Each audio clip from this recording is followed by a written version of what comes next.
الحمد لله الذي هدانا لهذا وما كنا لنهتدي لولا أن هدانا الله أشهد أن لا إله إلا الله وأن محمدا عبد الله ورسوله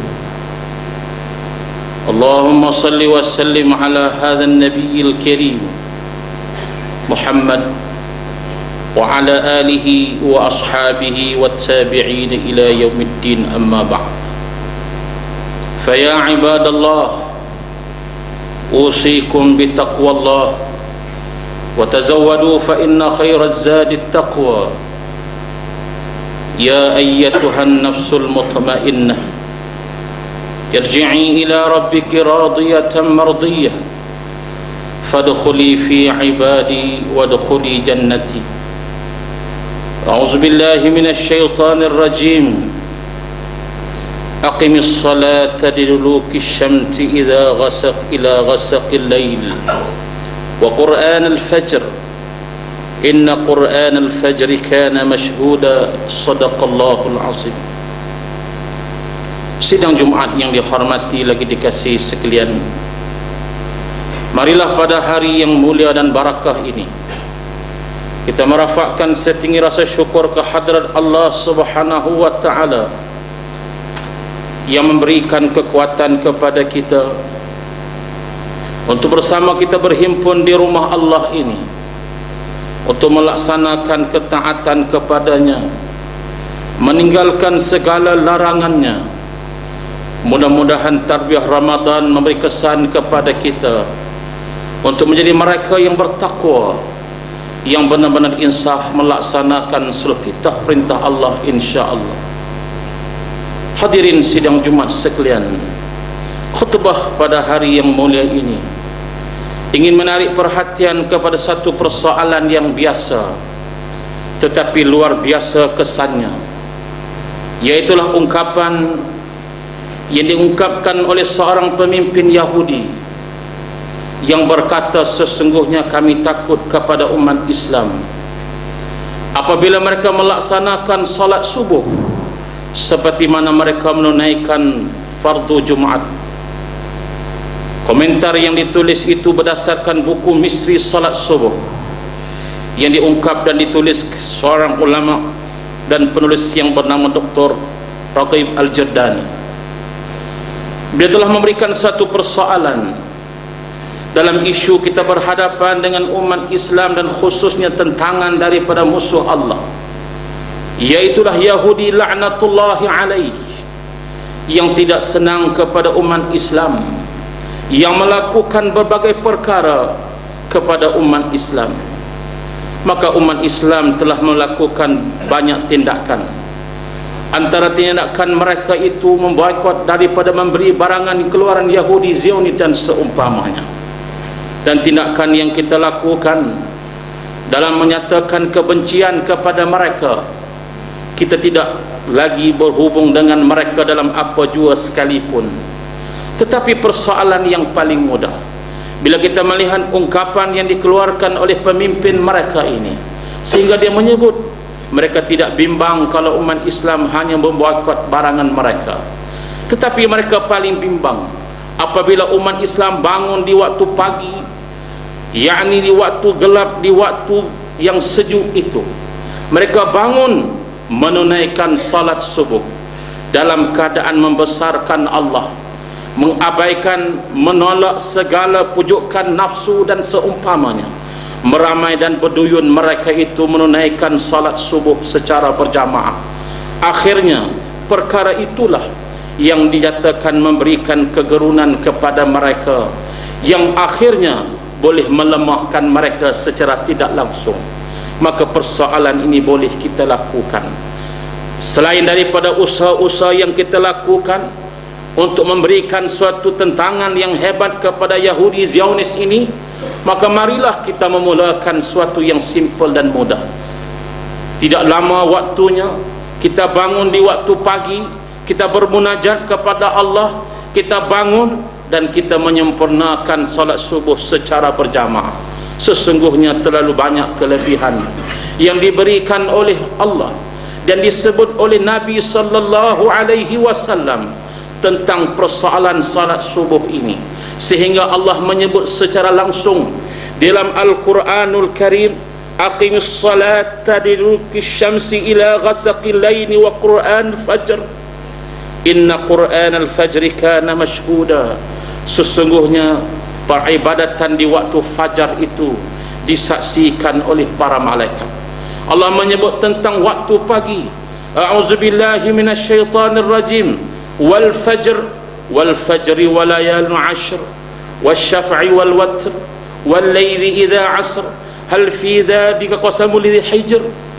Ayat-ayat dan juga keterangan-keterangan Allah ini menjelaskan suatu yang sangat penting untuk kita memulakan kehidupan, seperti yang diungkapkan oleh Al-Imam Al-Ghazali rahimahullah, bangun dan sedarlah diri kamu, yakni di waktu sebelum subuh, untuk memastikan kehidupan kamu diberkati oleh Allah, diberkati dalam bentuk yang disebut oleh baginda Rasul sallallahu alaihi wasallam, wal barakatu fil bukur.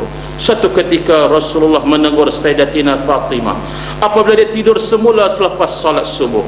Lalu Rasul mengatakan, sesungguhnya Allah membahagikan rezeki kepada umat, kepada hambanya di waktu subuh, di waktu pagi, di waktu duha dan seumpamanya. Hadirin sidang Jumat sekalian, marilah pada kesempatan ini kita menilai dan melihat kelebihan-kelebihan salat subuh berjamaah, khususnya yang pernah ditekankan oleh baginda Rasul sallallahu alaihi wasallam, suatu yang amat penting, suatu yang digambarkan oleh Rasul sallallahu alaihi wasallam. Laisa as-salatu asqalu 'ala al-munafiqin min salatil 'isya'i wal fajr walau ya'lamuna ma fihima la'atawhuma walau nahban habwan. Rawahu Syaikhan. Kata Nabi sallallahu alaihi wasallam, hadis riwayat Abu Hurairah radhiyallahu anhu, bahawa Rasul telah bersabda, tidak ada salat yang lebih berat bagi orang-orang munafik dari salat Isya dan salat subuh, seandainya yakni orang-orang yang beriman mereka tahu, dan orang-orang Islam dan seumpamanya tahu akan keutamaan, kelebihan, fadilat kedua-dua salat itu, maka mereka akan datang ke masjid walaupun dalam keadaan merangkak. Itu kata Nabi sallallahu alaihi wasallam. Suatu ketika Rasul mendapati Sayyidina Ali tidak ada ketika salat subuh. Lantas selepas salat subuh, Rasul sallallahu alaihi wasallam pergi untuk bertanya, ke manakah Sayyidina Ali ini? Lalu berkata Fatimah, Ali kepenatan semalaman dia beribadah kepada Allah, bermunajat, keletihan dia salat berjamaah subuh di rumah. Lalu Rasul sallallahu alaihi wasallam telah menyatakan, man syahidal isya fa ka'annama qama nisful lail wa man syahida subh fa innama qama lailah. Rawahul Muslim.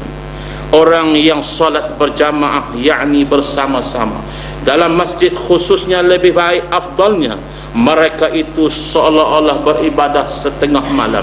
Orang yang ikut salat subuh berjamaah, seolah-olah mereka itu telah melaksanakan salat sepanjang malam.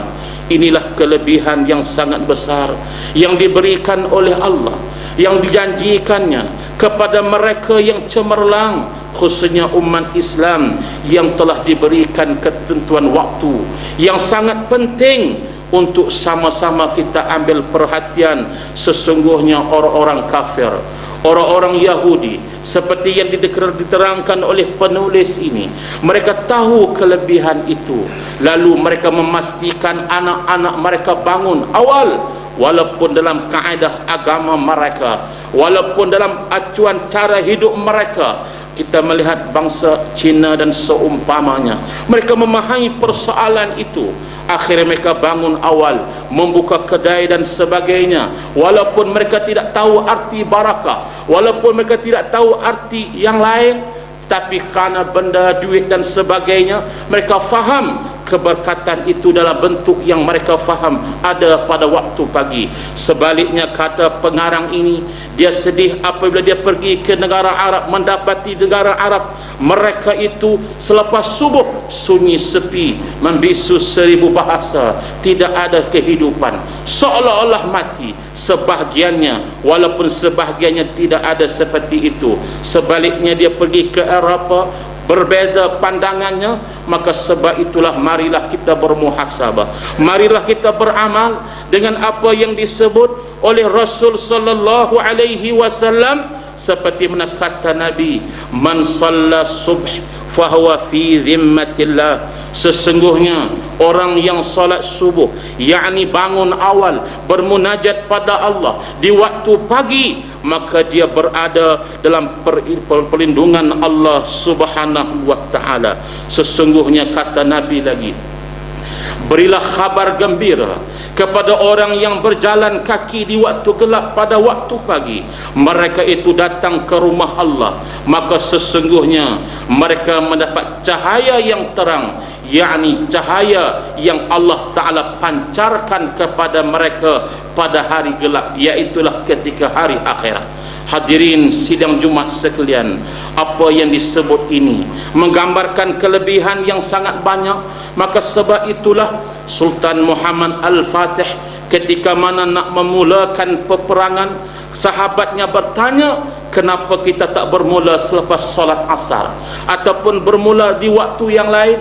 Dia berkata kita perlu bermula. Muhammad Al-Fatih berkata kita mulakan serangan dan peperangan ini selepas salat subuh, karena mengambil sunnah Rasul sallallahu alaihi wasallam yang memulakan perjalanan perjuangan peperangan baginda selepas salat subuh, karena keberkatan yang dijanjikan Allah di waktu pagi. Hadirin sidang Jumat sekalian, terlalu banyak kelebihan yang digambarkan oleh Rasul sallallahu alaihi wasallam, seperti mana yang diriwayatkan daripada Bukhari an Abi Hurairah anin Nabi sallallahu alaihi wasallam qala fadl as-salat al-jami' ala as-salat al-wahid ala as-salat al-wahid 25 darajah wa tajtami' mala'ikat al-lail wa mala'ikat an-nahar fi salati as-subhi. Kata Abu Hurairah daripada Rasul sallallahu alaihi wasallam, sesungguhnya salat berjamaah itu lebih diutamakan dari salat secara bersendirian dengan 25 darajah.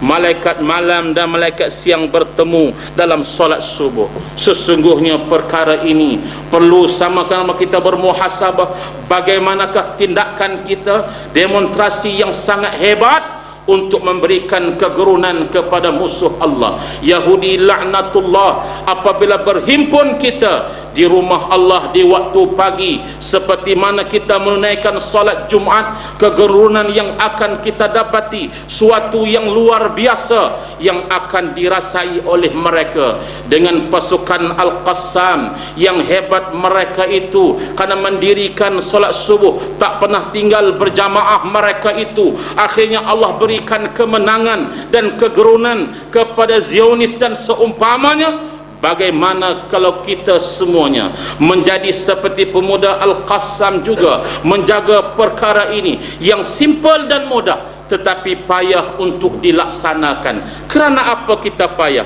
Payah tidak lain dan tidak bukan adalah kerana apa yang disebut oleh Nabi sallallahu alaihi wasallam yang berkaitan dengan sifat yang ada kepada kita, yang disebut wal ajizu man ittaba nafsuh hawa, yang kata Nabi mereka itu orang yang lemah. Al-ajiz, lemahnya kita.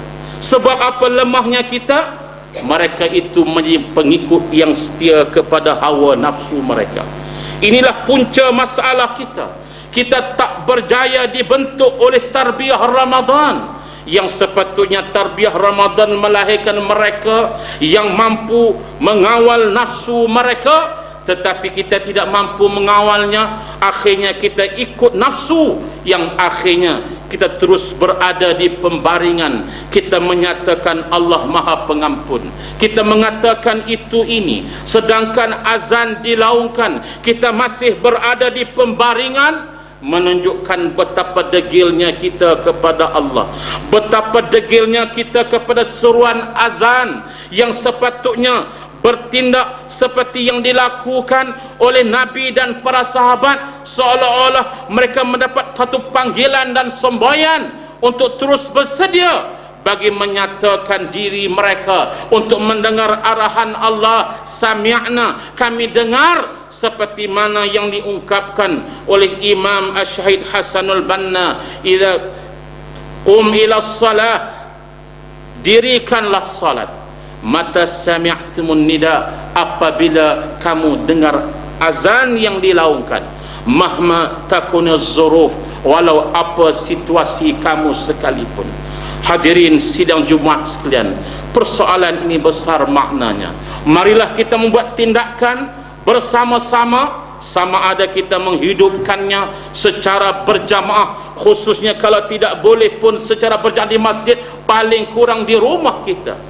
Walau bagaimanapun kita berhadapan dengan kekangan-kekangan, kekangan kerja, kekangan masa, kekangan itu dan ini, marilah kita menyelesaikan bersama demi untuk mendapat kelebihan yang dianugerahkan oleh Allah, yang diberikan contoh oleh Rasul sallallahu alaihi wasallam, yang melihat siapa di kalangan sahabat bimbang sahabat itu ditimpa dengan penyakit al-munafik, penyakit munafik. Wa idza qamu ila salati qamu kusala yuraunan nas, dan orang-orang munafik itu walaupun mereka itu ya nampak seolah-olah seperti orang Islam, camnya mereka, tandanya mereka, apabila mereka itu melakukan salat, mereka melakukan secara malas, seolah-olah nak menggambarkan, ya wahai Rasul, kami juga beriman. Tapi Rasul tahu mereka antara kecaman yang disebut oleh Ibnu Mas'ud yang menandakan kemunafikan itu jelas. Apabila salat subuh mereka tak hadir bersamanya, menggambarkan betapa seriusnya persoalan ini. Walaupun bukan bersifat munafik sebenar, tapi sifat itu, yakni perangai dan apa yang dimiliki itu dibimbangi, akhirnya menjadi orang-orang yang disebut orang-orang munafik, wal'iyadzabillah. Hadirin sidang Jumat sekalian, perubahan itu berlaku kepada diri kita sendiri, semuanya, tidak ada yang lain. Malaikan fal nabda bi anfusina, kita bermula dengan tindakan kita. Kita menjaga waktu seperti mana yang disebut oleh Allah Subhanahu wa taala. Sesungguhnya sembahyang itu ditentukan waktunya, waktu yang ditentukan untuk menggambarkan disiplin umat Islam. Allah menyebut tentang masa ini dalam banyak perkara, dalam banyak ayat, dalam banyak kalimah yang telah disusun oleh para ulama. Allah menyatakan tentang wal asri, tentang masa. Allah menyebut tentang waktu yang berkaitan dengan waktu pagi, was subhi, was duha, dan juga waktu yang lain. Allah menyatakan tentang masa yang berkaitan dengan ajal, yang berkaitan dengan ad-dahr, masa kehidupan kamu, tentang masa. Berpuluh-puluh ayat ataupun kalimah yang diungkapkan yang menggambarkan tentang masa yang sangat penting, sehingga diungkapkan al-waktu riyal haya, waktu itu adalah kehidupan kita. Marilah kita membuat perubahan untuk kita menggerunkan musuh-musuh Allah dalam perkara yang tidak perlu ada modal, yaitu bangun bersama-sama, kita salat subuh berjamaah, beramai-ramai berada di masjid ketika waktu pagi, bermunajat kepada Allah. Mudah-mudahan kita diberkati hidup kita oleh Allah Azza wa Jalla. Barakallahu li wa lakum bil Qur'anil azim, wa nafa'ani wa iyyakum bima fihi minal ayati wa dhikril hakim. Aqulu qawli hadha wa astaghfirullahal azim li wa lakum wa lisairil muslimin wal muslimat, faya fawzal mustaghfirin wa ya najatat taibin. اللهم صل على سيدنا محمد وعلى آله وصحبه وسلم. ورضي الله تبارك وتعالى عن كل الصحابة أجمعين. الحمد لله الذي أنزل على عبده الكتاب ولم يجعل له عوجا قيما لينذر بأسا شديدا من لدنه ويبشر المؤمنين الذين يعملون الصالحات أن لهم أجرا حسنا وأشهد أن لا إله إلا الله وحده لا شريك له وأشهد أن محمدا عبده ورسوله. اللهم صل وسلم على هذا النبي الكريم محمد وعلى آله وأصحابه أجمعين. أما بعد فيا إخوان المسلمين اتقوا الله سبحانه وتعالى حيثما كنتم wa'lamu annallaha bima ta'maluna basir.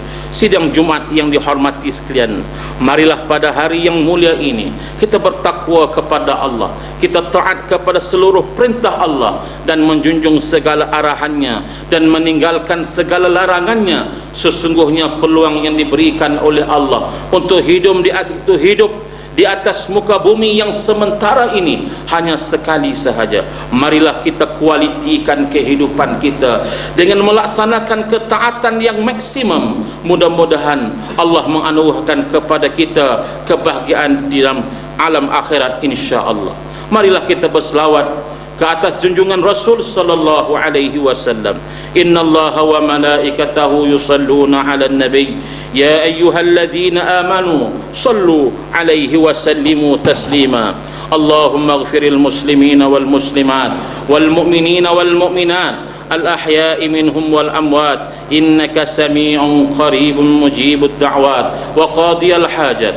ربنا اغفر لنا ولإخوان الذين سبقونا بالإيمان ولا تجعل في قلوبنا غلا للذين آمنوا ربنا إنك رؤوف رحيم. اللهم إنا نسألك أن تؤيد الإسلام والمسلمين وأن تعلي بفضلك كلمة الحق والدين وأن تشمل بعنايتك وتوفيقك مولانا الملك المعتصم بالله محب الدين السلطان الحج عبد الحليم معظم شاه ابن المرحوم السلطان بدري شاه. اللهم إنا نجعلك في نحور أعدائنا ونعوذ بك من شرورهم. اللهم بدد شملهم وفرق جمعهم وشتت كلمتهم وزلزل أقدامهم وسلط عليهم كلبا من كلابك يا قهار يا جبار يا منتقم يا الله. اللهم يا منزل الكتاب ويا مجري السحاب ويا هازم الأحزاب اهزمهم وانصرنا عليهم يا رب العالمين. اللهم انصر إخوان المسلمين المجاهدين في فلسطين وفي العراق وفي مصر وفي كل مكان وفي كل زمان.